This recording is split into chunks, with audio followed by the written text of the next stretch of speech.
चलिए क्लास शुरू करें हम लोग। आवाज जा रही है ना मेरी सही से? जी सर। चलिए क्लास शुरू करते हैं। 10 नंबर का क्वेश्चन है आज, और क्वेश्चन है विधायिका से क्या समझते हैं। विधायिका से क्या समझते हैं? लोकतंत्र में विधायिका के महत्व का एवं उद्देश्य का वर्णन करते हुए भारत में विधायिका के स्वरूप एवं संरचना का वर्णन करें। ठीक है, पहला क्वेश्चन विधायिका से रिलेटेड है। उसके बाद दूसरा जो है उसका कहां से है? अच्छा, एक ही क्वेश्चन है इसमें। ठीक है, जिसमें सबसे पहले क्या करना है, आपको एक विधायिका के बारे में बताना है। उसके बाद फिर क्या करना है, लोकतंत्र में विधायिका का महत्व एवं उद्देश्य का वर्णन करना है। लोकतंत्र में विधायिका के महत्व एवं उद्देश्य का वर्णन करना है। फिर उसके बाद भारत में विधायिका के स्वरूप एवं संरचना का वर्णन, यानी क्वेश्चन कुल मिला के 3 भागों में। ये क्वेश्चन 3 भागों में। पहला क्वेश्चन विधायिका से क्या समझते, दूसरा लोकतंत्र में विधायिका के महत्व एवं उद्देश्य का वर्णन, तीसरा भारत में विधायिका के स्वरूप एवं संरचना का वर्णन। ठीक है, यही है। अब हम लोग आपका कॉपी देखते हैं, सुना आप क्या लिखे हैं। विधायिका से क्या समझते हैं? लोकतंत्र में विधायिका के महत्व करते हुए भारत में विधायक स्वरूप। विधायिका जो किसी राजनीतिक, यहाँ उत्तर लिख दिया कीजिए जब ऐसा स्थिति आता है ना, यहाँ पर उत्तर लिख करके, ठीक है, फिर शुरू कीजिए। विधायिका जो किसी राजनीतिक व्यवस्था के संगठन का वो इकाई है जिसे कानून और जननीतियां बनाने, बदलने व हटाने का अधिकार हो, विधायिका कहलाता है। ठीक है, कानून और जननीतियां बनाने, बदलने व हटाने, जब बदल दिए, अच्छा हटाने का, चलिए ठीक है। हटाने शब्द के जगह यहाँ पर निलंबित शब्द का प्रयोग कीजिए। निलंबित या निष्कासित शब्दों पर यही सब ध्यान देने की आवश्यकता है।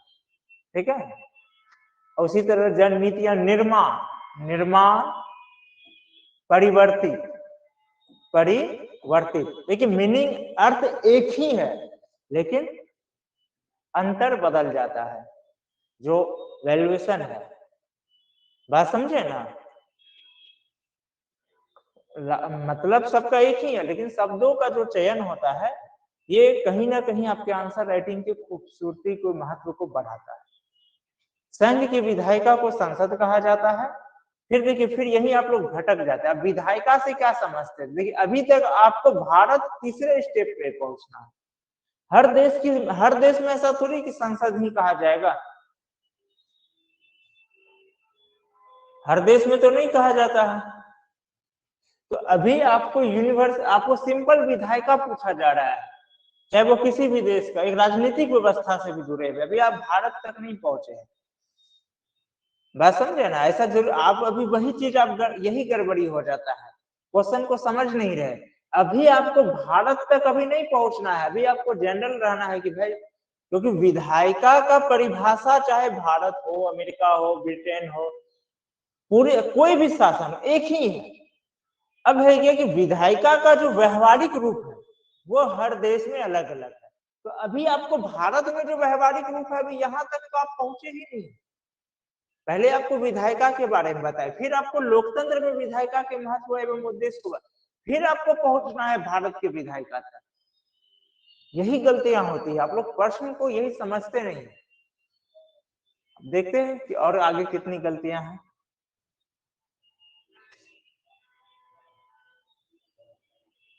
लोग देखिए यही मिस्टेक हो रहा है ना, आपका आंसर हो रहा है आप सही, प्रेजेंटेशन गलत हो रहा है।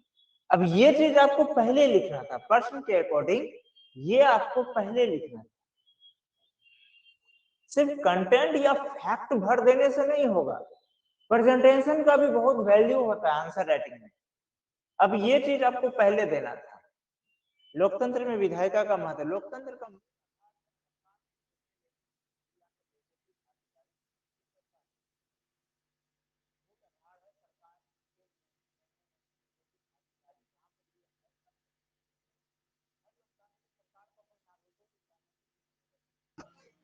सर आवाज रुक गई है।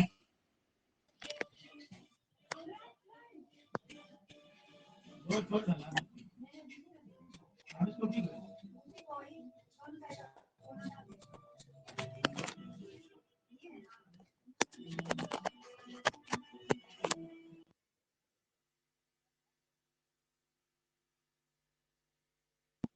आवाज नहीं आ रही है कुछ भी।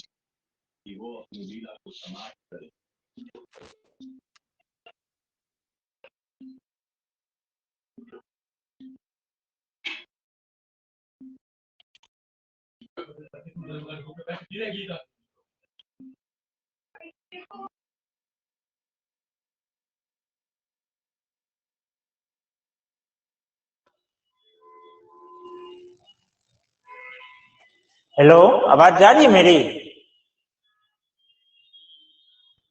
हाँ सर अभी आई। जा रही है? कब से नहीं जा रही थी आवाज? सर कुछ ही मिनट पहले, जैसे ही आप लोकतंत्र में विधायिका का महत्व शुरू किए पढ़ना, बस नहीं। अच्छा, कोई बात नहीं। तो लोकतंत्र में विधायिका का महत्व, लोकतंत्र का मूल आधार है सरकार के निर्णय लेने के लिए। ये ठीक है, यहाँ पर ये गड़बड़ है आपका, ये है नहीं होगा। हर लोकतांत्रिक सरकार को अपने नागरिकों की सहमति की जरूरत होती है। ये सारी बातें संसदीय संस्थान में महत्वपूर्ण है। संसद के माध्यम से भारत के नागरिक सरकार के निर्णय लेने और सरकार पर नियंत्रण में भागीदारी करें। ये आप महत्व कहाँ बताए? ये आपका लोकतंत्र में विधायिका का महत्व नहीं हुआ। लोकतंत्र में विधायिका का महत्व हुआ कि लोकतंत्र में विधायिका क्या करती है, चूंकि लोकतंत्र का निर्माण परिभाषा क्या हुआ, क्या खासियत है कि विधि निर्माण में, इसमें विधि निर्माण में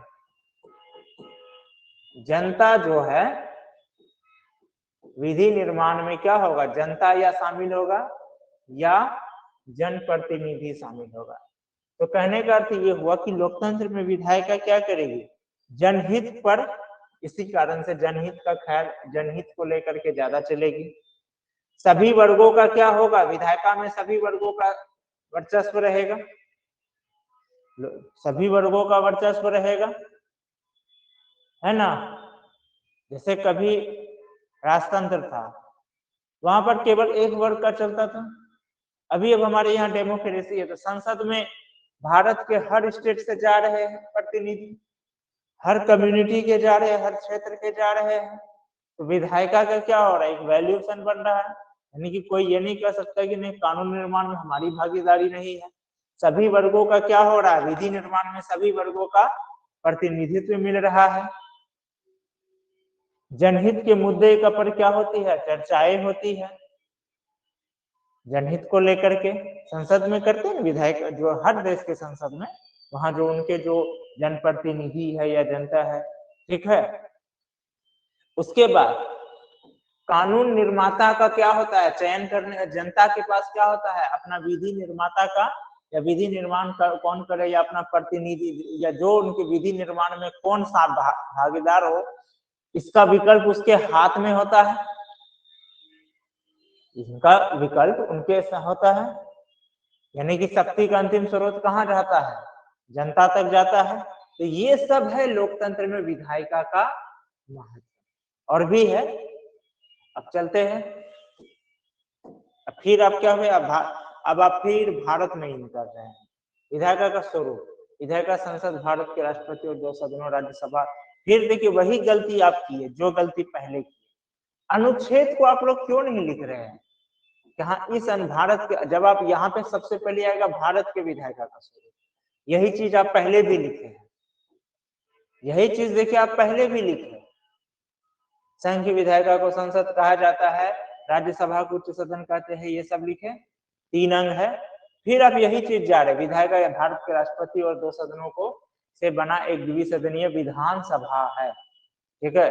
विधानसभा कब से हो गया, राष्ट्रपति को विधायिका के प्रमुख के रूप में अपनी भूमिका में संसद के सदन को बुलाने और सत्रावसान करने या लोकसभा को भंग करने की पूरी शक्ति है।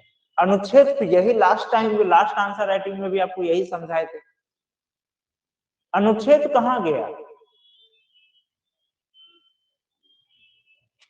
अनुच्छेदों का वर्णन आप लोग क्यों नहीं करते कि हाँ इस अनुच्छेद के अनुसार जो होगा भारत में क्या होगा, एक संसद होगा, इतना अनुच्छेद के अनुसार क्या होगा, वो लोकसभा का निर्माण होगा, इस अनुच्छेद के अनुसार राज्यसभा का वर्णन किया गया।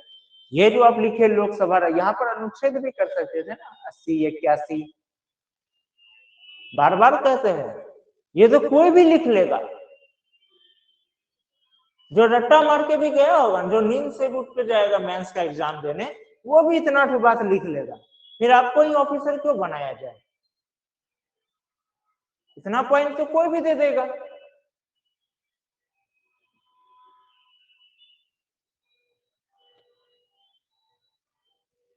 अब फिर आप केंद्र से सीधे राज्य में पहुंच गए, केंद्र से सीधे फिर राज्य में चले गए, फिर राज्य से आप केंद्र वाला में जा रहे हैं। जिसका शुरू किए उसको खत्म करेंगे ना।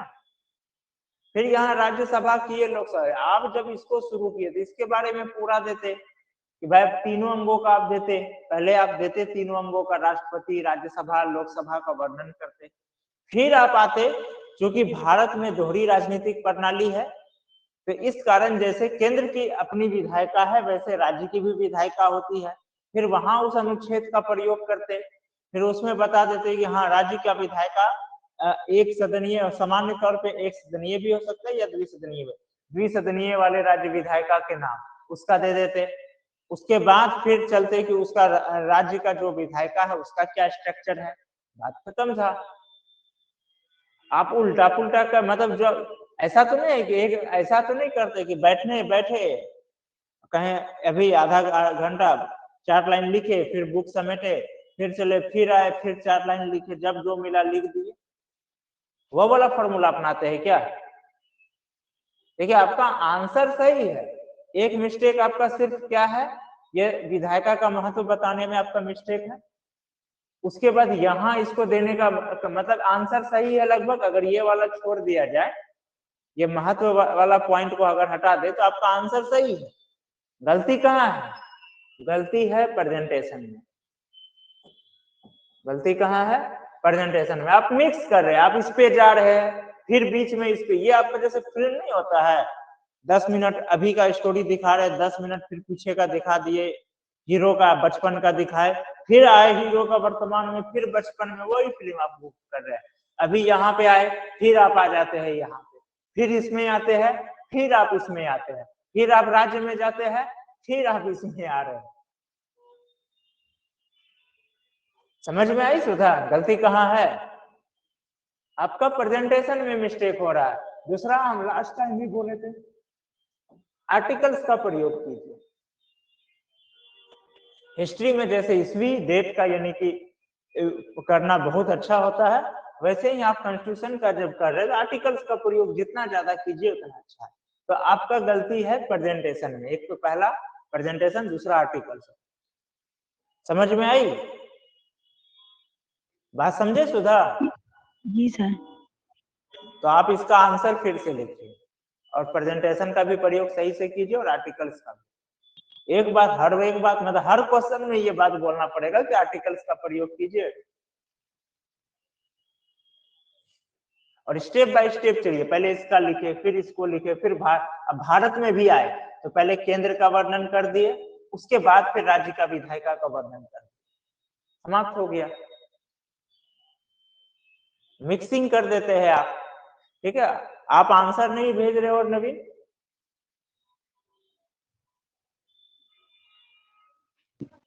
आज भेज देंगे सर।